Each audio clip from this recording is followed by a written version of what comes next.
বড় ধরনের দুর্ঘটনা থেকে রক্ষা পেয়েছে চট্টলা এক্সপ্রেস ট্রেন।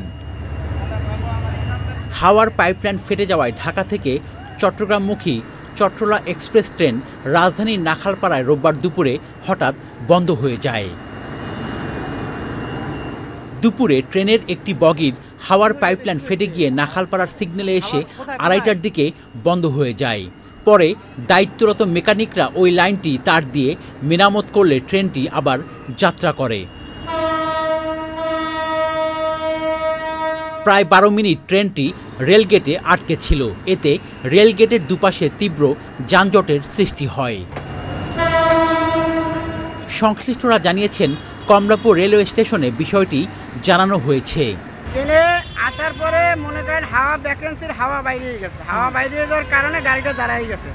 দাঁড়াই যাওয়ার পরে ওরা চিক দিয়ে দেখতেছে যে হাওয়া বাইরে যায়, তখন ওরা তার দিয়ে পাইপকে আটকাই দেওয়ার পর চলে গেছে। এখানে ছিল প্রায় 12 মিনিট। এখন কোনো প্রবলেম হবে না তো যাওয়ার সময়? এখন সেটা আমি বলতে পারবো না, ওটা গাড়ি হয়তো গাড়ির উপর নির্ভর করা হবে, কারণ প্রোগ্রাম হইতেও পারে কোনো জায়গায় ছুটতে যাইতে বা একটা ভ্যাকান্সি খালি হয়ে যেতে পারে বা পাইপকে ছুটতে যেতে পারে, ওটা তো তারের প্যাচ দেওয়া।